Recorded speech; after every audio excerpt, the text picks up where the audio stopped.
지난 1년을 되돌아보면요, 이 에스더와 모르드게는 아주 숨가쁘게 달려왔습니다. 1월 13일에 죽음 선고를 받았습니다. 12월에 죽을 거라고, 12월 13일에 사형을 시킬 거라고 1월 13일에 사형 선고를 받았어요. 여러분, 올해 시작했는데 1월 13일에 사형 선고가 내려졌다면 여러분 어떨 것 같아요? 근데 이 사형 선고는요, 한 번 내리면 취소할 수 없는 왕의 명령으로 내려졌기 때문에 사형 당하는 건 기정사실입니다. 무조건 죽어야 되는 거예요. 무조건 죽어야 되는 거예요. 여지가 없는 거예요. 살아날 여지가 없습니다. 그 소식을 접한 유대인들은 자기 옷을 찢고 슬픔에 잠겼습니다. 죽음의 그림자가 시시각각으로 유다인들을 덮쳐오기 시작한 거예요. 여러분, 이때 모르드게가 뭘 했냐면, 모르드게는 입고 있던 관복을 다 벗고 베옷으로 갈아입었습니다. 왕후 에스더는 왕비의 옷을 입고 3일을 금식하면서 기도했습니다. 모든 유다인들도 금식하면서 울며 하나님께 매달렸습니다. 가망성이 없어요. 아직도 하만이 권력을 쥐고 있었고, 이미 왕의 이 조서는 다 죽여야 된다는, 취소할 수 없는, 변경할 수 없는, 한 번 내리면 그게 파이널인 그 조서가 이미 내려진 상황입니다. 여러분, 그런데도 이들은 뭘 했냐면 기도를 시작합니다. 여러분, 우리의 기도는 이런 거예요. 가능성이 없어 보이는 그때에 기도하는 거예요. 여러분, 우리가 기도하는 건 가능성이 있어 보이기 때문에 기도하는 게 아닙니다. 우리 인간적인 생각은 그렇잖아요. 가능성이 있어 보일 때는 기도할 마음이 생기고, 아예 가능성이 없을 때는 기도조차도 하고 싶은 마음이 안 생기잖아요.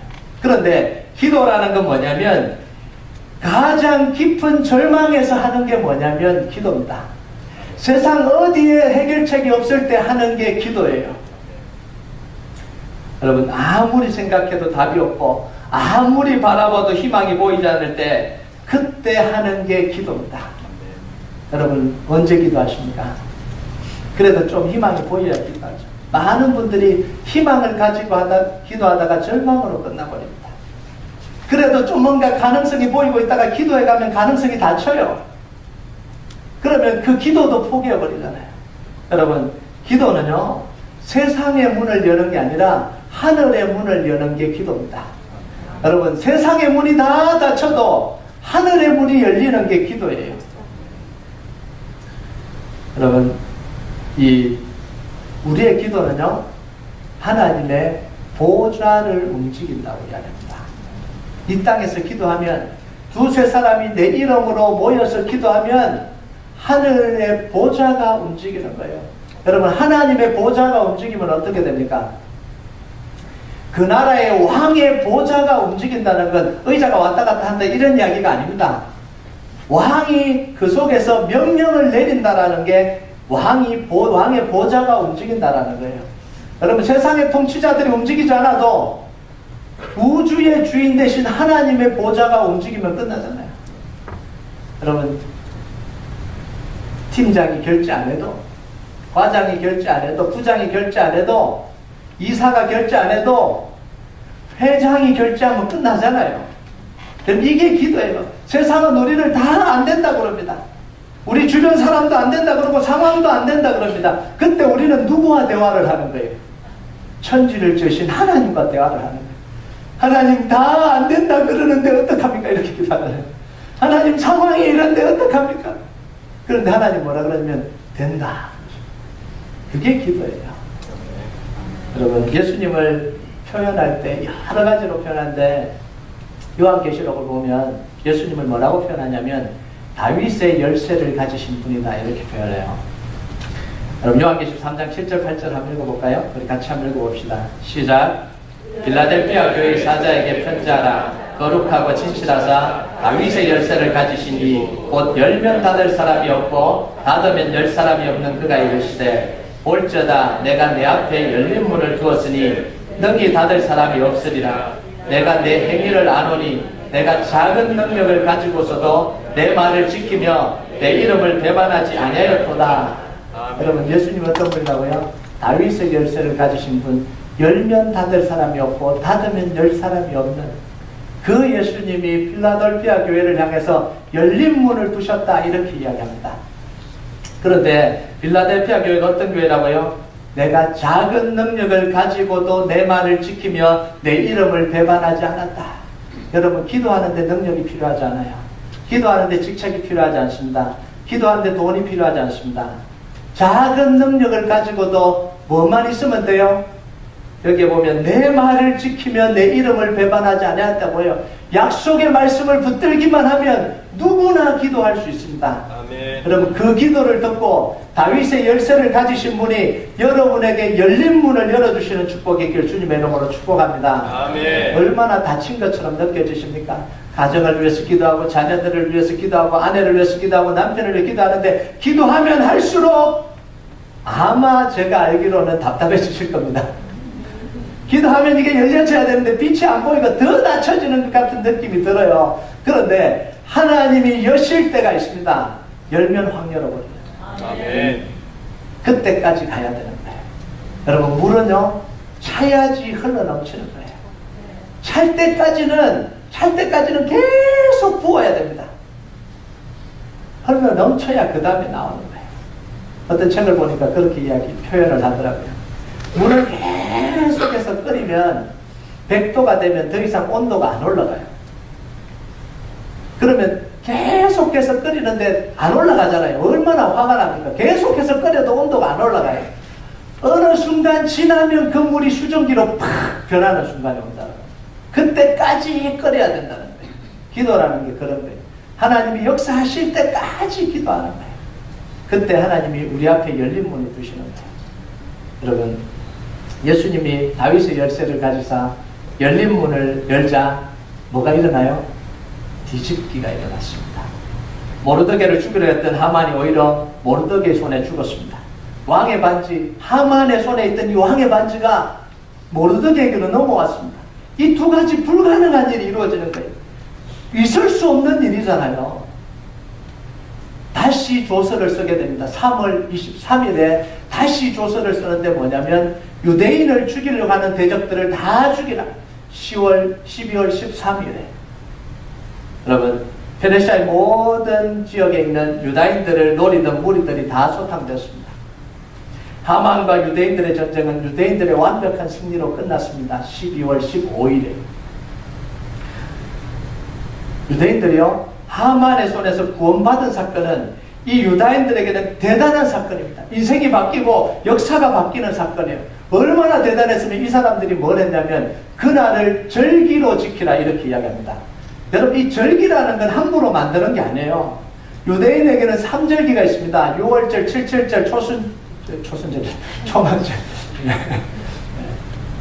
그 절기는요 무조건 지켜야 되는 절기예요. 그런데 지금 무슨 절기를 만들어내요? 불임절이라는 절기를 만들어냅니다. 왜 이렇게 절기까지 만들어서 지킬까요? 이 구원받은 사건을 왜 불임절이라는 절기까지 만들어? 그냥 감사하고 그냥 예배하면 될 텐데 왜 절기로 만들어서 지키냐는 거예요. 여러분, 이들은요 바로의 압제, 바로왕의 손에서 구원 얻은 출애굽을 경험한 세대예요? 못 경험한 세대예요? 못 경험한 세대입니다. 홍해가 갈라지면서 구원 얻는 사건을 못 경험한 세대입니다. 이 요단강이 갈라지고 여리고가 무너지는 사건을 못 경험한 세대입니다. 오히려 나라가 망해서 포로로 잡혀와서 포로로 살고 있는 2세대, 3세대예요. 자, 그러면 이들에게 구원의 하나님이다 이러면 무슨 생각이 들까요? 먼 나라 이야기예요. 하나님이 출애굽을 하셔서 이스라엘 백성들을 인도해내서 구원하셨다. 먼 나라 이야기입니다. 홍해를 가르시고 구원하셨다. 먼 나라 이야기예요. 왜요? 그 하나님이 계신데 우리는 왜 이렇게 살아가냐 이거예요. 그 하나님이 진짜라면 우리는 왜 이렇게 2세대 3세대를 거쳐서 포로로 살아가냐는 거예요. 여러분, 우리가 그러잖아요. 아브라함 역사를 일으키면, 아브라함이 믿음을 통해서 이런 역사가 일어났다 그러면 내가 내 속에 그런 역사가 아니라면 화가 나잖아요. 그런 이야기 들을 때마다. 요셉에게 역사하신 하나님 이야기 들으면 내 속에 안 일어나니까 화가 나잖아요. 어떻게 다 일어나는데 내게만은 안 일어나냐는 거예요. 여러분, 이번에 구원을 경험하면서요 이스라엘 백성들이 완전히 바뀌어버렸습니다. 출애굽을 일으키신 하나님의 구원을 자기들이 경험한 거예요. 홍해의 역사를 일으키신 하나님의 구원을 자신들이 경험한 거예요. 그러니까 출애굽의 구원이 자기 구원이 됐고요, 홍해의 구원이 자기 구원이 된 거예요. 여러분, 우리 애가요, 신앙생활하면서 이 성경의 구원 스토리가 우리 삶의 구원 스토리가 돼야 됩니다. 아멘.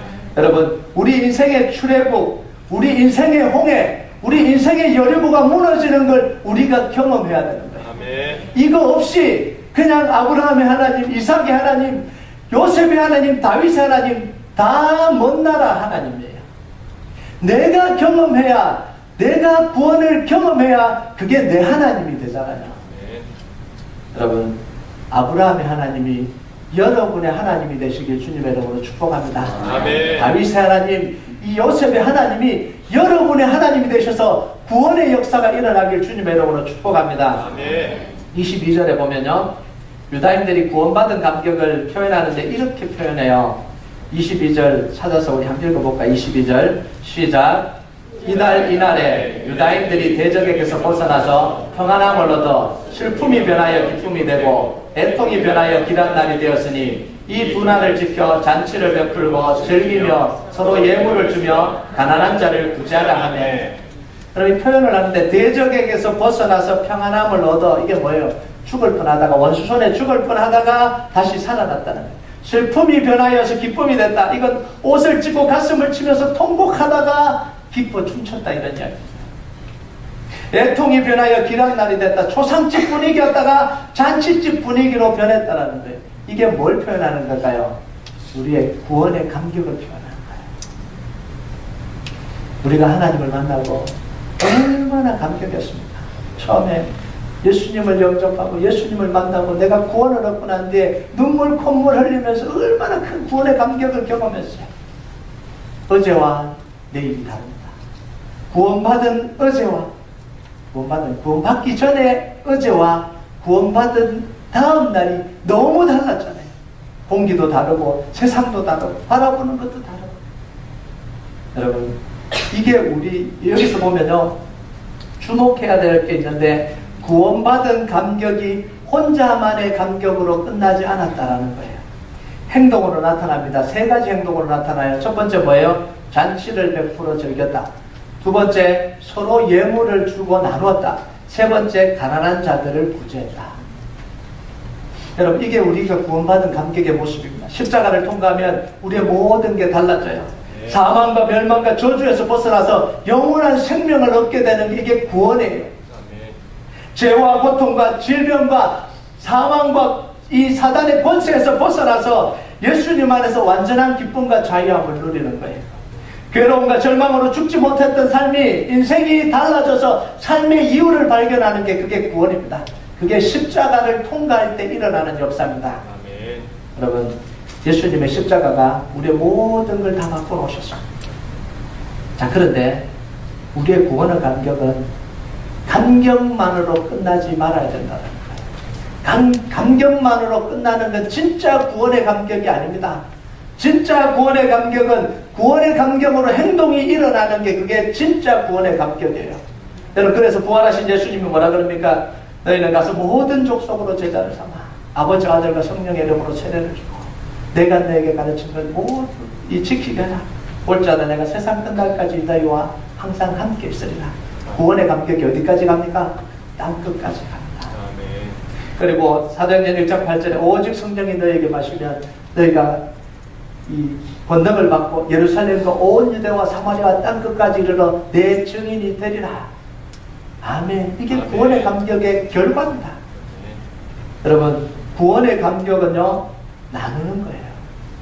구원의 감격은 혼자 이렇게 있는 게 아니라 구원의 감격은 나누는 겁니다. 구원의 감격은 전파하는 거예요. 매주 모여서 예배 드리면서 잔치를 벌이고 그 다음에 성도들과 함께 서로 격려하고 나누고 그리고 가난한 자들을 구제하고 이게 우리의 구원의 감격으로 표현돼야 되는 거예요. 여러분, 현장에서 전도하고 예수님을 나누고 어려운 사람을 돕고 선교하고 이게 구원의 감격이에요. 구원의 감격은 우리 삶의 현장에서 어디까지 가야 되냐면 땅끝까지 가야 되는 거예요. 여러분, 기독교는요, 자기 수행하는 종교가 아니에요. 구원의 감격을 날마다 속에서 묵상하고 있다가 보면 그 구원의 감격이 어느 순간 사라져버립니다. 신기하죠? 네. 기독교는 수행의 종교가 아니에요. 돈 닦는 종교가 아니에요.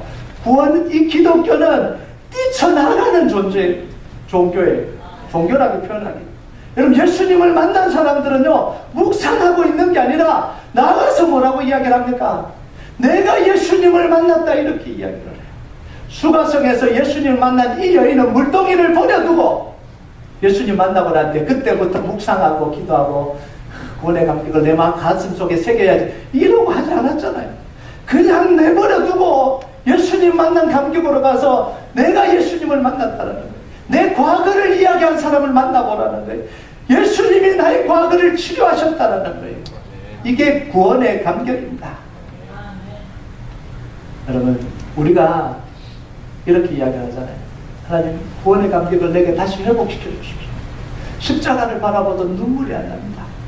여러분, 그 구원의 감격이 언제 회복되는지 아세요? 네. 패션 오브 크라이스트를 볼 때, 네. 그럴 때 나오는 게 아니에요. 구원의 감격은 예수님이 막 찔리고 막 이런 영상을 보면 아이고 아프겠다 이렇게 해서 나오는 게 아니에요. 네. 그 구원의 감격이 언제 나오냐면요, 내가 복음을 전해서 또 다른 사람이 예수님을 만나서 눈물 흘리는 그 장면을 볼 때 우리의 구원의 감격이 두 배가 되는 거예요. 그때 정말 우리의 구원의 감격이 살아나는 거예요. 선교지로 가서 복음을 전하면서 이 아이들이 예수님을 만나고 이 사람들이 예수님을 만나고 인생이 변화되는 걸 보면서 우리 가슴 속에 구원의 감격이 심겨지는 거예요. 도 닦는다고 되는 게 아닙니다.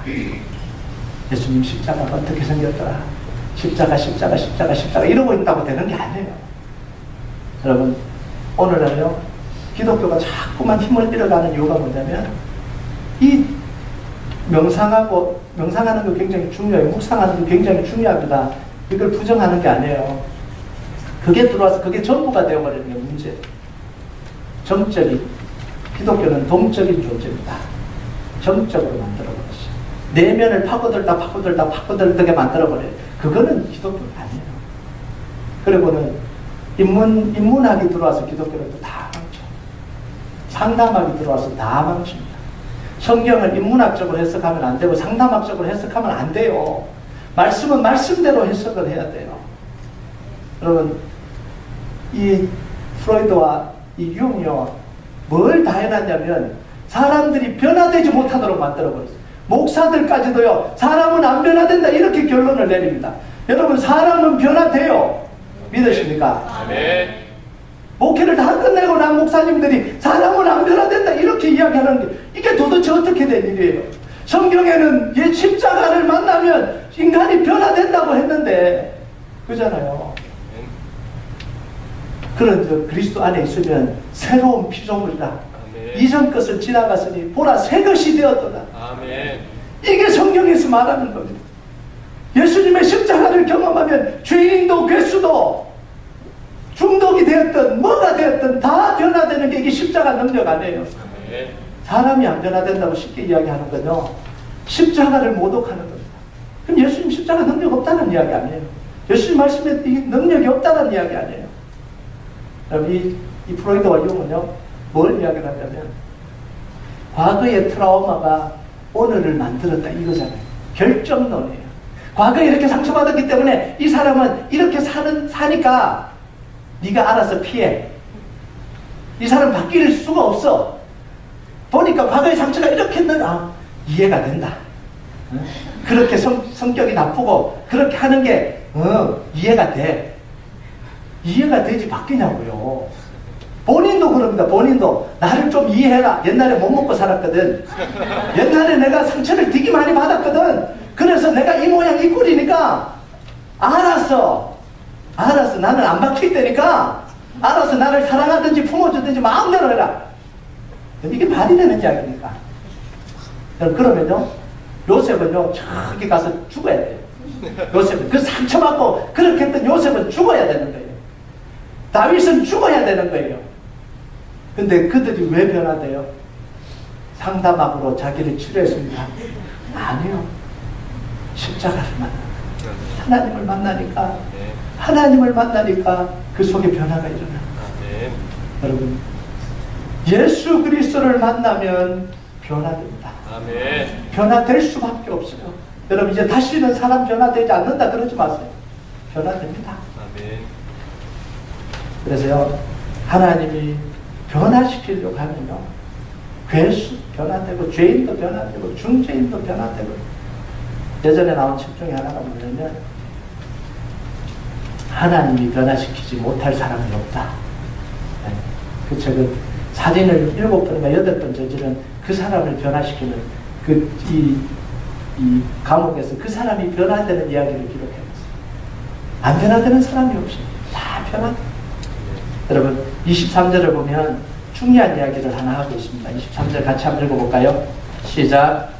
유다인이 자기들이 이미 시작한 대로 또한 모르드게가 보낸 글대로 계속하여 행하였으니, 자, 불임절이 되니까 모르드게가 글을 써서 명령을 했습니다. 잔치를 벌리고 서로 예물을 나누고 가난한 자들 돌봐라, 이렇게 이야기를 했어요. 그런데 뭐라고 이야기합니까? 중요한 이야기가 기록되어 있는데, 유다인이 자기들이 이미 시작한 대로, 이렇게 나옵니다. 모르드게가 명령했기 때문에 그 세 가지를 시작한 게 아니고, 이미 모르드게가 명령을 내리기 전에 이미 이들은 뭘 하고 있었다고요? 잔치를 벌이고 예물을 나누고 가난한 자를 돌보고 있었다라는 거예요. 여러분, 이게 구원받은 자, 은혜 받은 사람들의 모습이에요. 아멘. 여러분, 구원의 감격이 있으면, 은혜 받은 감격이 있으면 누가 시키지 않아도 나누고 싶고, 그렇게 섬기고 싶고, 돕고 싶고, 사랑하고 싶고, 용서하고 싶은 게, 이게 구원의 감격을 받은 사람의 마땅히 할 바 아니에요. 뭐 시켜야 됩니까? 시켜야 하는 거니까 구원의 감격이 없다라는 거잖아요. 정말 구원의 감격이 있고 받은 은혜가 있으면 스스로 하게 되는 게 이게 구원의 감격이잖아요. 여러분, 하기 싫은 것을 제가 억지로 설득을 해가지고, 권사님 정도 되면 좀 하셔야죠. 말씀을 들이대면서 협박 아닌 협박을 해서 이렇게 해야 된다니까 말씀해요. 말씀을 찾아가면서 들이대서 하고, 간절히 부탁해서, 제발 좀 부탁인데 좀 해주십시오. 이건요, 구원받은 사람들의 모습이 아닙니다. 아멘 하십니까? 네. 제가 무슨 얘기 하실지 아시겠죠? 이건 구원받은 사람들의 모습이 아니에요. 이따가 목사님이 찾아와서 제발 좀 해달라 그러면 한 발 움직이고. 우리 교회는 그런 교회는 없어서 이런 이야기를 하는 건데, 그건 구원받은 사람의 감격이 아니에요. 여러분, 내가 받은 은혜를 감사함으로 나누는 게 이게 복된 삶이에요. 구원의 감격, 우물 같아서 나누면 나눌수록, 퍼내면 퍼낼수록 더 풍성해지는 거예요. 더 깊어지는 거예요. 더 맑아지는 거예요. 이게 우리 신앙이에요. 그럼 유대인들이요, 불임절을 지키고 지켜가는 모습을 한번 볼까요? 첫 번째는 이 불임절이라는 이름이에요. 여러분, 이 불임절은요, 그 어원이 어디서 나왔냐면 풀어라는 곳에서 나왔잖아요. 이 풀어라는 건 제비 뽑다 이런 뜻이잖아요. 이 제비를 언제 뽑았어요? 하만이 유대인들을 죽이려고 던졌던 주사위가 바로 이 풀어예요. 그러니까 이 풀어는 뭐냐면 자기들을 죽이려고 했던 그 점을 쳤던 도구가 풀어인데, 이름을 정하는데 그 하도 많은 이름 중에 왜 이 풀어를 따서 불임절이라고 정했을까요? 다른 이름, 좋은 이름도 다 있는데, 여러분, 자기들의 부끄러운 과거에서, 고통스러운 과거에서 하나님이 어떻게 구원하셨는지 기억하려고 그 이름을 불임절이라고 주는 거예요. 여러분, 불임절만 생각하면, 풀어라는 말을 떠올리면 뭘 떠올릴까요? 우리가 죽어야 되는 건데, 죽을 상황이었는데 하나님이 우리를 살려주셨다, 이렇게 고백하게 되잖아요. 여러분, 은혜 받은 사람들은요, 자기 과거를 기억하는 사람이 은혜 받은 사람입니다. 싹 잊어버리는 사람은 은혜 받은 사람이 아니에요. 과거를 이거 상처를 기억하라는 게 아닙니다. 받은 것을 기억하는, 얼마나 큰 은혜 받았는지, 얼마나 큰 사랑 받았는지, 얼마나 큰 용서 받았는지 기억하는 것이 은혜 받은 사람의 자세잖아요. 여러분, 십자가는 사형 형태입니다. 나무에 달린 것은 저주받은 상징입니다. 치욕당하는 거예요. 그런데 우리는 그 치욕스러운 십자가를 기억합니다. 십자가를 붙듭니다. 십자가를 사랑합니다. 십자가를 버려버려야 되는데 십자가를 붙들고 있어요. 왜 그래요? 십자가에는 우리의 비참한 과거가 있기 때문에 그래요. 십자가에는 우리의 죄를 지고 고통당하신 예수님의 사랑이 녹아있기 때문에 그래요. 아멘. 십자가에는 마귀의 모든 권세를 굴복시키신 하나님의 능력이 있기 때문에 그렇습니다. 아멘. 그래서 십자가를 바라보면 우리 고통스러운 과거가 보여요. 비참한 과거가 보입니다. 그런데 그것만 보이는 게 아니라 동시에 뭐가 보여요? 하나님의 구원이 보이고 하나님의 사랑이 보이고 동시에 또 뭐가 보입니까? 우리의 모든 우리를 공격하는 모든 사탄과 마귀의 권세가 깨어진 하나님의 능력이 보이는 것이 어디예요? 십자가예요. 아멘. 그래서 우리가 십자가를 붙드는 거예요. 아멘. 그럼 그래서 바울이요 고린도서 1장 18절에 뭐라고 이야기합니까? 십자가의 도가 멸망하는 자들에게는 미련한 것이요 구원을 받는 우리에게는 하나님의 능력이다. 아멘. 여러분, 세상 사람들은 우리가 십자가 붙들고 사면 욕합니다. 조롱합니다. 그렇게 힘든데 십자가 붙들고 되냐는 거예요. 십자가 붙들고 기도한다고 되냐는 거예요. 네 인생이나 똑바로 살아가, 이렇게 이야기합니다. 그런데 우리에게는 이 십자가가 능력이라는 사실을 분명하게 알고 있기 때문에, 이 기도의 능력이 있다는 걸 분명하게 알기 때문에 아무리 조롱하고 아무리 비웃어도 우리에게는 십자가가 능력이에요. 아멘. 십자가가 은혜예요. 십자가가 아멘. 사랑이에요. 아멘. 여러분, 그러니까 십자가 앞에서요 아무것도 주장할 게 없잖아요. 내 생명 구해주신 십자가 앞에서 내가 뭘 주장합니까? 하나님, 제가 억울합니다. 그래도 십자가 바라보면 내 건 아무것도 아니네. 하나님, 제가 이렇게 고통당했어요. 십자가 바라보면 입이 쏙 들어가잖아요. 말이 쏙 들어가잖아요. 한번 목사님이 그런 이야기 하더라고요. 우리 직분자 세미나 오신 우리 목사님, 그 이름 이야기 안 합니다. 네. 목사님 저보다 한참 연배가 많으십니다. 안 힘드셨어요? 고통스러운 일 없으셨어요? 목회하다가 힘든 일 없으셨습니까? 어떻게 이기셨어요? 그러니까 목사님 하시는 분 많이 있었죠. 그런데 나는 예수님이 십자가 지실 때 옷까지 다 벗겨졌는데 나는 옷은 안 벗겨졌잖아. 모함을 당하고 아픔 당하고 힘겨움 당해도 옷 벗겨진 일은 없다는 그 사람들한테 그 이야기가 와닿더라고요. 이 십자가 앞에서는 우리가 뭘 주장하겠어요? 여러분, 은혜는 받은 것을 기억하는 겁니다. 아멘. 준 것을 기억하는 순간 은혜를 상실하게 돼요. 여러분, 1만 달란트 탕감받은 사람처럼 하면 안 되잖아요. 1만 달란트 탕감받고 나와서 그 자리에서 뭐예요? 100데나리온 빌려준 사람 멱살을 잡고 빨리 갚아라고 이렇게 하는 거예요. 여러분, 1만 달란트가 얼마입니까? 6천만 데나리온. 6천만 데나리온을 탕감받았는데 6천만 데나리온을 그냥 거저 받았는데 100데나리온 갖고 지금 멱살 잡고 지금 싸워. 그럼 이게요, 제 모습인 것 같더라. 이게 우리 모습인 것 같더라. 여러분, 생각해보면 받은 것 얼마나 많아요. 그런데 받은 것 다 잃어버리고 준 것만 기억하고 있더라. 준 것만. 그러니까 왜 화가 나요? 사람들이 왜 화가 나요? 내가 너희한테 어떻게 해줬는데 네가 그럴 수 있냐? 이것 때문에 화가 나는 거잖아요. 막 싸우려 그러는데 준 게 기억이 안 나고 받은 것만 기억이 난다고 한번 생각해 보세요. 어떻게 염치가 없어서 그 사람한테 욕을 하겠어요? 받은 것만 다 기억이 나는데 그 사람 얼굴을 보면. 그래서요, 잘 싸우는 사람 좋아하지 마세요. 내가 싸움에서 이겼다. 그 사람 참 안 좋은 사람이에요.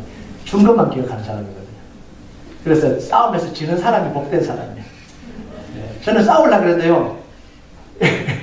기억이 안 나, 기억이. 뭔가 싸우려면 내가 뭐 했잖아 이렇게 해야 되는데 기억이 안 나는 거예요, 기억이. 그래서 제가요, 싸울 때마다 생각하는 게 있어요. 내가 꼭 적어 놓으리라. 그런데 안 돼요. 여러분, 근데 그게 은혜더라고요. 당하는 게 은혜예요. 그냥, 조금만 이야기를 하면, 제가 수긍이 되더라고요. 그래, 말이 좋네. 아이고, 감사하네. 내가 잘못했네. 그거 얼마나 감사해요. 그게 싸움이 되겠어요, 그게? 이게 우리 삶, 이게 얼마나 큰 축복이에요. 여러분, 준 거 싹 잊어버리고, 여러분, 기억 상실증에 걸려버리시길 축복합니다. 준 것에 대해서 기억 상실증에 걸려버리길 축복합니다. 네, 받은 것만 기억하시기 바랍니다. 아멘. 두 번째, 불임절에요. 모든 유대인들이 함께 축제를 벌였습니다. 시골에 사는 유대인들, 도시에 사는 유대인들, 상관없이 유대인들은요, 한 곳에 모여서 잔치를 벌이고 축제를 벌였습니다. 여러분, 이렇게 쉽게 모일 수 있었던 이유가 뭘까요? 이들이 쉽게 모일 수 있었던 이유가 뭘까요? 이들은 회당을 중심으로 집성촌을 형성하고 살고 있었거든요. 1km 안에 다 모여서 살았습니다. 왜요? 회당 중심으로, 말씀 중심으로, 신앙 중심으로 살았기 때문에 그래요. 항상 회당 중심으로 예배드리고 모이고 삶을 살아가니까 언제든지 모일 수 있는 거예요. 언제든지. 그러니까 적들이 공격해와도 다 모여서 방어할 수 있는 거예요. 여러분, 지금 말로 하면 뭐예요? 교회 중심, 신앙 중심. 이걸 다이렉트로 적용을 하면 안 됩니다. 이거 적용하면 이제 1km 안으로 다 이사 오셔야 돼요. 이 교회 주는 캐럿들은 다 우리 교인들이 모여야 돼요. 그럴 수는 없잖아요. 그럴 수는 없잖아요. 여러분, 이들은요, 독특한 공동체를 만들어갔어요. 공동체 속에 재판소도 만들고, 은행도 만들고, 치안을 스스로 담당하기도 합니다. 그래서 이들은 자기 민족끼리 문제는 세상 재판소에 안 가지고 가요. 자기끼리 해결을 합니다. 절대 자기 민족의 문제를 다른 재판소로 가서 다른 민족이 이거 왈가불가하도록 하지 않아요.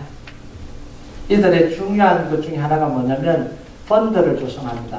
교육 펀드를 조성하고, 그래서 장학금이 굉장히 많아요. 교육 펀드를 조성하고 사업 펀드를 조성합니다. 그래서 새롭게 시작하는 사람들에게, 공부 열심히 하는 아이들에게 장학금을 주고 길러는 거예요. 지도자를 길러내는 거예요. 돈이 없어 사업을 못하는 사람이 돈을 내주면서 사업하고 성공하도록 만들어주는 거예요. 그래서 유대인들은 돈을 배워서 사업하다 망하면 돈을 안 갚아도 됩니다. 좋죠. 이게 사실인지 모르겠지만 책에는 그렇게 기록되어 있어서 이야기를 하는데, 다시 빌려줘요.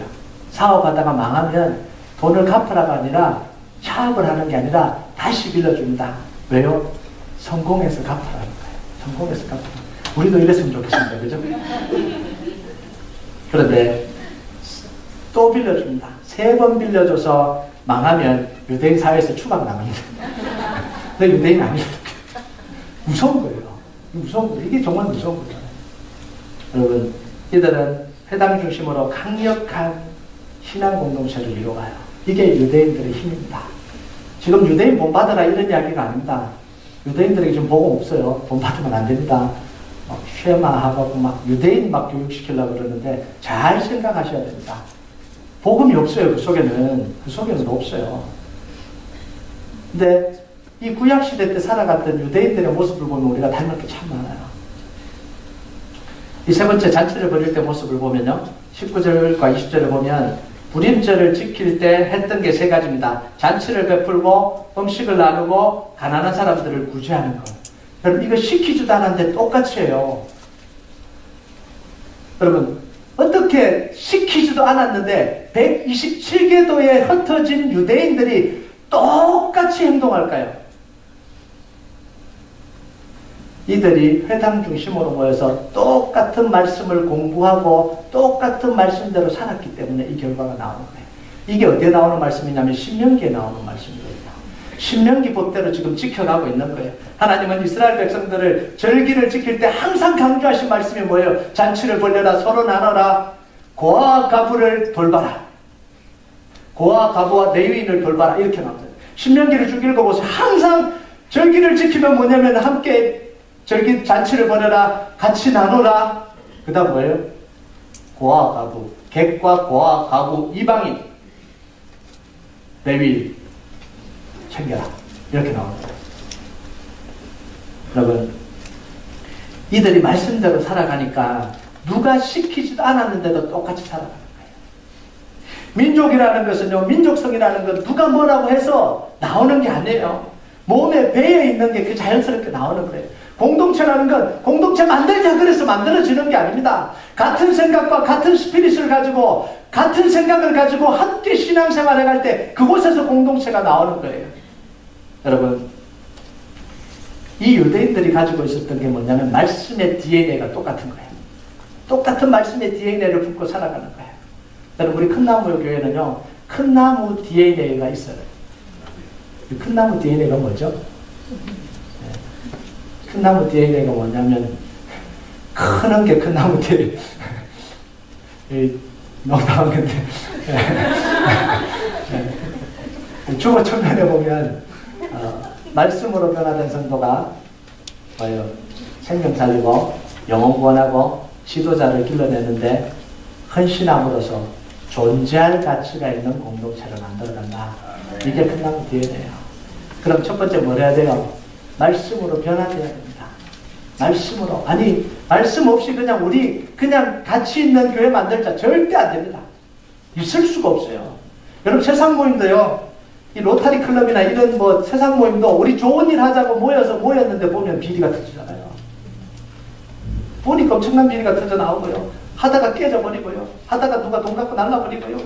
그거 안 되는 거. 그래서 전제가 있습니다. 말씀으로 변화된 성도가 내가 말씀으로 변화돼야 되는 거예요.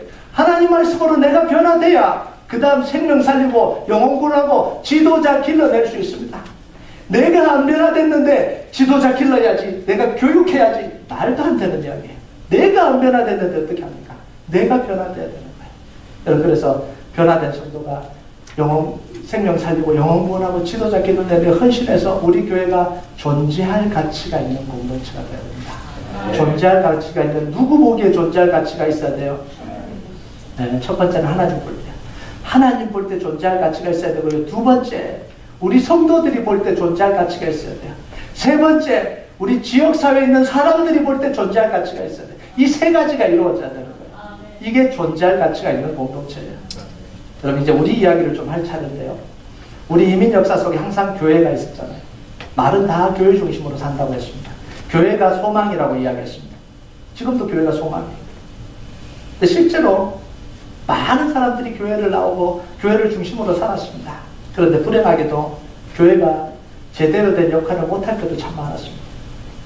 소망을 못 줄 때도 참 많았어요. 어떨 때는 사람들이 교회를 이용하기도 했고요. 어떨 때는 교회가 사람들을 이용하기도 했고요. 이게 이민 역사 속에 있었던 아픔 아니에요? 솔직하게 우리가 그 아픔을 겪고 살아왔죠.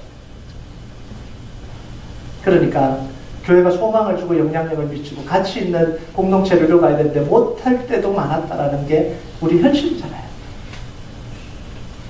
여러분, 이제 우리가요, 새로운 역사를 써가야 됩니다. 과거에는 그랬어도 새로운 역사를 써가야 되는데, 페르시아에서 새로운 역사를 유대인들이 써가듯 우리 교회가 새로운 역사를 이 캐롤톤에서 써가기를 주님의 이름으로 축복합니다. 아멘. 과거는 잊어버리세요. 과거에 못해도 괜찮아요. 지금부터 새롭게 서가면 됩니다. 그걸 위해서 우리가 제일 먼저 해야 되는 게 뭐냐면 교회를 건강한 강력한 공동체로 만들어야 돼요. 건강하고 강력한 영적인 공동체로 만들어야 됩니다. 교회를 강력하고 건강한 영적 공동체로 만드는 방법이 뭡니까? 특별한 처방이 있나요? 없어요. 특별한 처방 없어요. 성경대로 가는 수밖에 없어요. 정말 예배를 회복하고 예배를 예배답게 드리고 말씀을 공부하면서 우리가 말씀 앞에 우리 삶을 내려놓고 뜨겁게 기도하면서 이 영적 부흥의 역사가 일어나는 수밖에 없습니다. 사람들이 만들 수 있는 게 아니에요.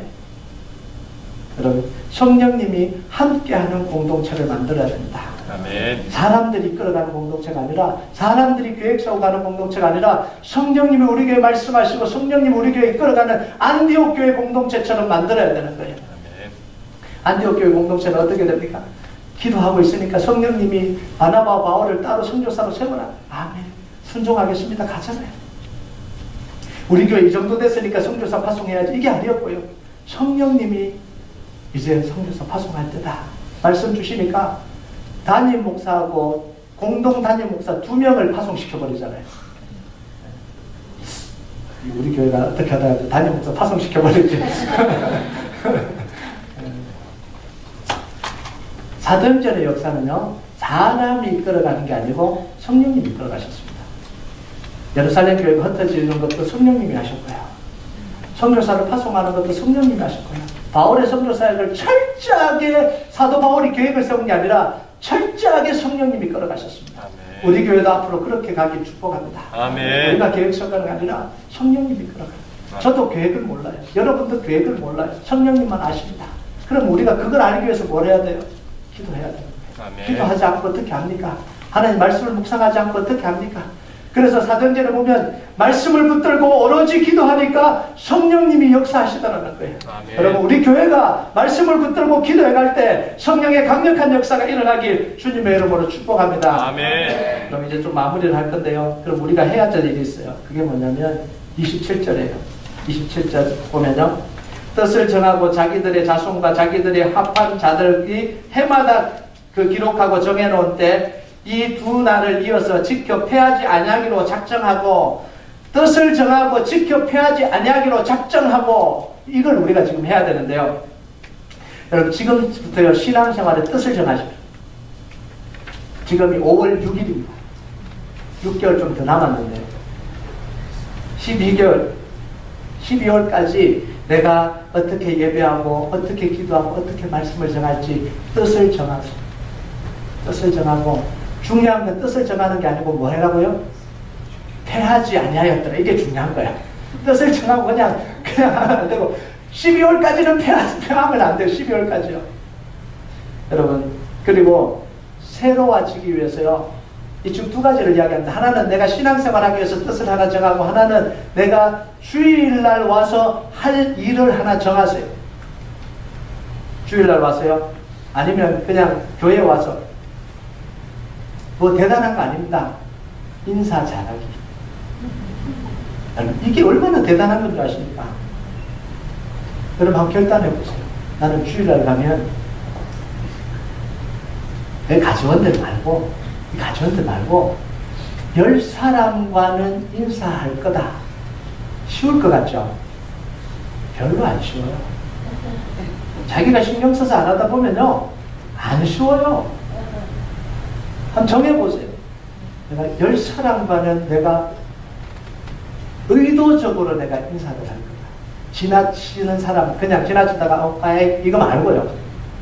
진짜 가서 이야기를 하고 잘 지냈냐 어떻게 했냐 관심을 가지면서 10사람만 인사한다고 생각하고 12월까지 가보세요. 어떤 변화가 일어나나. 또 하나요. 웃어줄게. 여러분 주일날 표정이 얼마나 과간인 줄 아십니까? 네?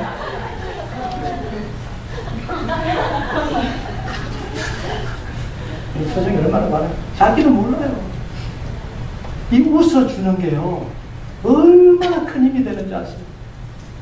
여러분 작정하고 여러분의 표정을 한번 보세요. 주일날 이 예배실 들어와서 집에 갈 때까지 여러분의 표정이 어떤 표정인지 한번 보세요. 여러분 작정하고 오세요. 나는 주일날 와서 활짝 웃어줘야지. 이거 얼마나 은혜가 되냐. 한 가지 일은 내가 섬기겠다. 떨어진 휴지는 내가 다 줍니다. 방에 불 켜진 건 내가 다 끈다. 그리고요 주일날 가면 5명에게는 칭찬을 해야지. 칭찬을. 사실 한 명도 칭찬하고 가요. 정말 그 사람을 보면서 5명에게 내가 의도적으로 입에 말린 말 아니고요 마음에 담긴 말로 칭찬을 해야지. 여러분 남은 1년 동안 남은 기간 동안 패하지 말고 이 작은 걸 한번 해보세요. 이건 직분이 필요한 것도 아니잖아요. 이건 뭐 돈이 필요한 것도 아니잖아요. 이 뭐 권력이 필요한 것도 아니잖아요. 그냥 내가 결정하면 되는 거예요. 아무에게도 허락받지 않아도 됩니다. 운영위원들한테 허락 안 받아도 돼요. 목사님한테 허락 안 받아도 돼요. 그냥 내 마음대로 결정하면 되는 거예요. 그걸 12월까지 패하지 않고 한번 가보세요. 어떤 역사가 일어나나. 우리 공동체가 아마 달라져도 많이 달라질 겁니다. 그런데 제일 많이 달라지는 사람이 누구겠어요? 자기. 이런 은혜가 나한테 있었구나. 이런 은사가 나한테 있었구나. 이게 얼마나 감격이 되는지 아세요? 다른 사람을 위해서 하지 말고 자기를 위해서 하세요. 그러면요, 내가 완전히 인생이 바뀌어집니다. 인생이 바뀌어진다는 건 뭐냐면, 교회 생활 좀 편해진다 이런 이야기가 아니라, 삶 자체가 바뀌어지는 거예요. 여러분, 여러분이 결단함을 통해서, 저와 여러분이 결단함을 통해서요, 우리 교회의 새로운 역사가 2018년도에 쓰여지길 주님의 이름으로 축복합니다. 아멘. 우리 같이 찬양하도록 하겠습니다.